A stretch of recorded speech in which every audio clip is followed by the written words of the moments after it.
കരാറ് അമേരിക്കയുടെ ഉൽപ്പന്നം ഇന്ത്യയിലേക്ക് ഇറക്കുമതി ചെയ്യണമെങ്കിൽ ടാക്സ് ഇല്ലേ. അപ്പൊ ഏത് വസ്തുവും ചവറ് പോലെ ഇവിടെ കൊണ്ടുവന്ന് വിൽക്കാം. എന്നാൽ ഇന്ത്യയിലെ ഒരു ഉൽപ്പന്നം അമേരിക്കയിൽ കൊണ്ടുവെക്കണമെങ്കിൽ 18% നികുതി. തെറ്റായ വനനിയമം മൂലം കർഷകരെ അവിടെ നിന്ന് കുടിയിറക്കുക, അങ്ങനെ ആ ഭൂമി വൻകിട മുതലാളിമാരുടെ കയ്യിലെത്തിക്കുക എന്ന തന്ത്രമുണ്ടോ എന്ന്. ഇത് ക്രൈസ്തവരോടുള്ള ദേഷ്യം മൂലം എലിയെ പേടിച്ച് ഇല്ലം ചുടുന്നത് പോലെ വന്യമൃഗങ്ങളെ അഴിച്ചുവിട്ട് തെറ്റായ ഫോറസ്റ്റ് നിയമം നടപ്പിലാക്കി അവിടെ നിങ്ങൾക്ക് ഉപജീവനം കഴിയാതെ വരുമ്പോൾ നിങ്ങൾ വിദേശത്തേക്ക് പോകുമ്പോൾ ഒരു കാരണവശാലും ഭൂമി നിങ്ങൾ വിൽക്കരുത്.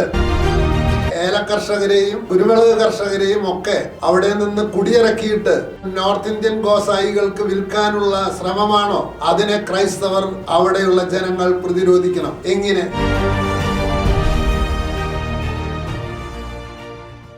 സ്നേഹമുള്ളവരെ, 2026 മാർച്ച് 13-14 തീയതികളിൽ കത്തോലിക്ക കോൺഗ്രസിന്റെ 108ാം ജന്മദിനം കണ്ണൂർ നഗരത്തിൽ വെച്ച് ആഘോഷിക്കപ്പെടുകയാണ്. കത്തോലിക്ക കോൺഗ്രസിന്റെ പ്രസ്തുത അന്താരാഷ്ട്ര സമ്മേളനം അജണ്ടയായിട്ട് എടുത്തിട്ടുള്ളത് 3 വിഷയങ്ങളാണ്. ആ 3 വിഷയങ്ങൾ പൊതുസമൂഹത്തിന്റെ മുന്നിലും ഭരണസിരാ കേന്ദ്രങ്ങളിലും അറിയിക്കുക എന്നുള്ള ലക്ഷ്യത്തോടു കൂടിയിട്ടാണ് മാർച്ച് 13-14 തീയതികളിൽ ബഹുമാന്യനായ പ്രസിഡന്റ് പ്രൊഫസർ രാജീവ് കൊച്ചിപ്പറമ്പലിന്റെ നേതൃത്വത്തിൽ അന്താരാഷ്ട്ര സമ്മേളനം വിളിച്ചുകൂട്ടിയിട്ടുള്ളത്. പ്രിയമുള്ളവരെ, പ്രസ്തുത സമ്മേളനത്തിന്റെ 3 വിഷയങ്ങൾ: ഒന്നാമതായി കുടിയിറക്കപ്പെടുന്ന കർഷക സമൂഹം, രണ്ടാമതായി തൊഴിൽ ഇല്ലാതെ അലയുന്ന യുവജന സമൂഹം, മൂന്നാമതായി വർഗീയത പ്രചരിപ്പിച്ചുകൊണ്ട് കലഹങ്ങൾ സൃഷ്ടിക്കുന്ന തീവ്രവാദികൾ. ഈ 3 യാഥാർത്ഥ്യങ്ങൾക്കെതിരെയുള്ള ഒരു പ്രക്ഷോഭത്തിന് ആരംഭം കുറിക്കാനാണ് 108ാം ജന്മദിന സമ്മേളനം അന്താരാഷ്ട്ര സമ്മേളനമായി കണ്ണൂർ വെച്ച് കൂടുന്നത്. പ്രിയമുള്ളവരെ, അതിലേറ്റവും പ്രാധാന്യം അർഹിക്കുന്ന വിഷയം എന്ന് പറയുന്നത് വളരെ വ്യാപകമായ തോതിൽ കർഷക ജനതയെ മലയോര പ്രദേശങ്ങളിൽ നിന്ന് കുടിയിറക്കുക എന്ന ഒരു ഹിഡൻ അജണ്ട ഭരണത്തിലുള്ളവർക്ക് ഉണ്ട് എന്ന് തോന്നത്തക്ക വിധത്തിലുള്ള നയപരിപാടികളാണ് കേന്ദ്രവും കേരളവും നടത്തിക്കൊണ്ടിരിക്കുന്നത്. പ്രിയമുള്ളവരെ, അത് ക്രൈസ്തവർക്കെതിരെയുള്ള ചില വർഗീയ പ്രചരണങ്ങളുടെ കൂടെ ഭാഗമാണോ എന്ന് ഞങ്ങൾ സംശയിക്കുന്നുണ്ട്. കാരണം അടുത്ത കാലത്തായി ചില വിദ്വേഷ പ്രചരണങ്ങൾ നടക്കുന്നത് ഇങ്ങനെയാണ്.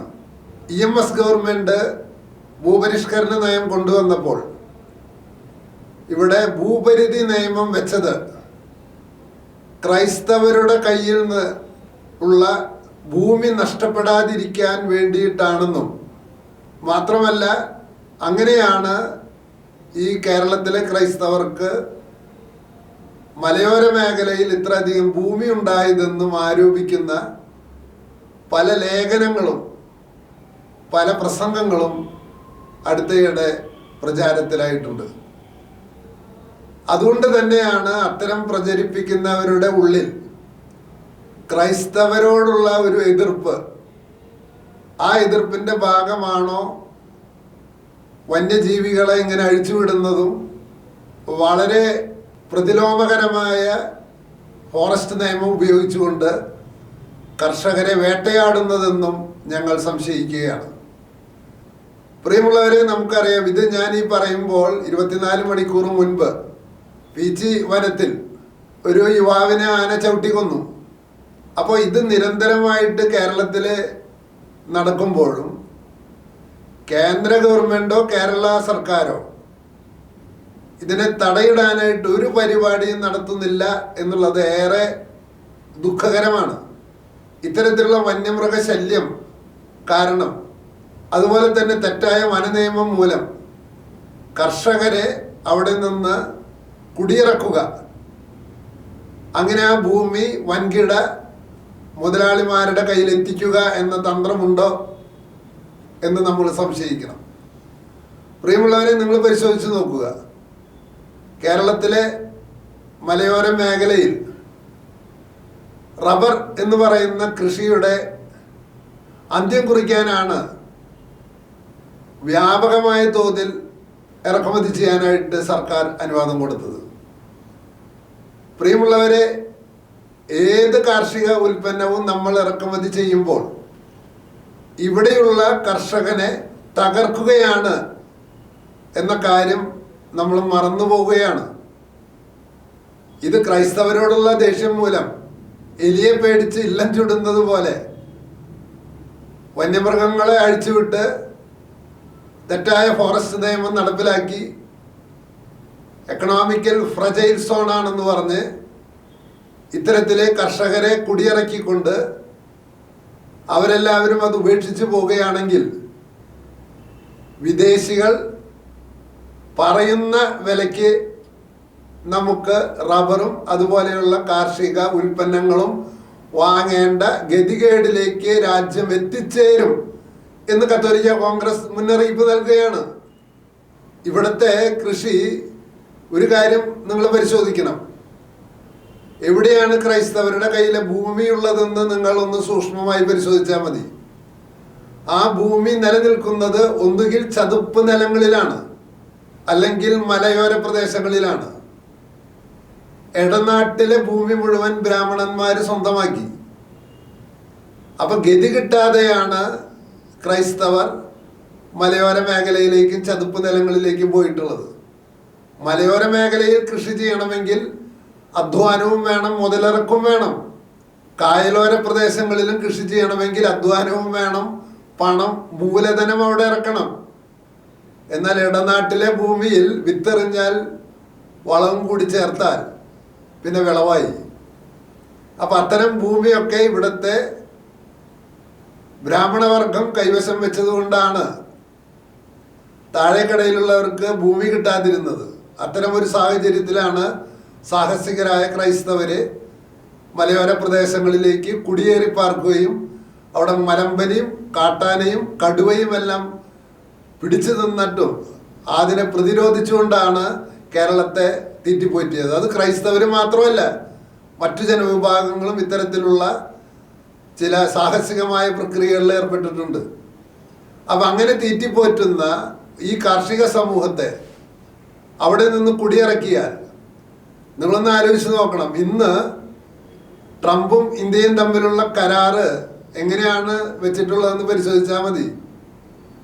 അമേരിക്കയുടെ ഉൽപ്പന്നം ഇന്ത്യയിലേക്ക് ഇറക്കുമതി ചെയ്യണമെങ്കിൽ ടാക്സ് ഇല്ല. അപ്പൊ ഏത് വസ്തുവും ചവറ് പോലെ ഇവിടെ കൊണ്ടുവന്ന് വിൽക്കാം. എന്നാൽ ഇന്ത്യയിലെ ഒരു ഉൽപ്പന്നം അമേരിക്കയിൽ കൊണ്ടുവെക്കണമെങ്കിൽ 18% നികുതി അവർ ഈടാക്കും. അങ്ങനെ നികുതി ഈടാക്കുമ്പോൾ ഇവിടെ നിന്ന് നമുക്ക് അവിടെ കയറ്റുമതി ചെയ്യാൻ പറ്റില്ല. അപ്പൊ അതിനെ എങ്ങനെ പ്രതിരോധിക്കണം?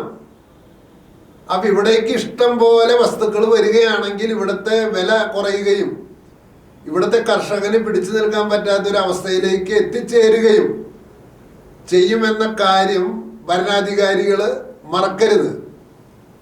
അപ്പൊ ഇത്തരം ഭരണാധികാരികൾക്കെതിരെ സംസാരിക്കാനായിട്ട് പൊതുജനങ്ങൾ തയ്യാറാകണം. പാർട്ടികളെ തിരുത്തേണ്ടത് ജനങ്ങളാണ് എന്ന ആഹ്വാനമാണ് ഈ അവസരത്തിൽ ഞങ്ങൾക്ക് പൊതുസമൂഹത്തോട് പറയാനുള്ളത്.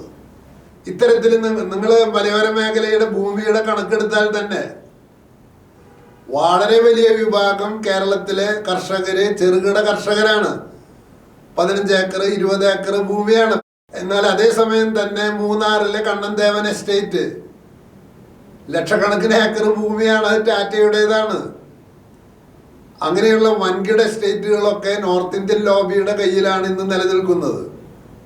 അപ്പൊ ഇത്തരത്തില് അവിടെയുള്ള ഏല കർഷകരെയും ചായല കർഷകരെയും കുരുമുളക് കർഷകരെയും ഒക്കെ അവിടെ നിന്ന് കുടിയിറക്കിയിട്ട് ഇത്തരത്തിലുള്ള നോർത്ത് ഇന്ത്യൻ ഗോസായികൾക്ക് വിൽക്കാനുള്ള ശ്രമമാണോ?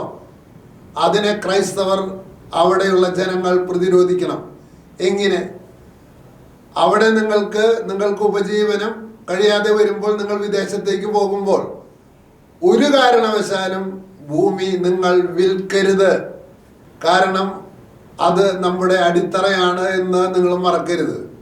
മലയോര പ്രദേശങ്ങളിലുള്ള എൻ്റെ സഹോദരി സഹോദരന്മാരെ, നിങ്ങൾ ഏത് ജാതി മത വിഭാഗത്തിൽപ്പെട്ടവരാണെങ്കിലും ഇത് നോർത്ത് ഇന്ത്യയിലുള്ള കച്ചവടക്കാർക്ക് നമ്മുടെ ഭൂമി ചുളുവിലയ്ക്ക് തട്ടിയെടുക്കാനുള്ള ഒരു ലക്ഷ്യം കൂടി ഇതിൻ്റെ പിറകിലുണ്ട് എന്ന് നിങ്ങൾ തിരിച്ചറിയണം. കാരണം അവരുടെ കയ്യിൽ പൂത്ത പണമുണ്ട്.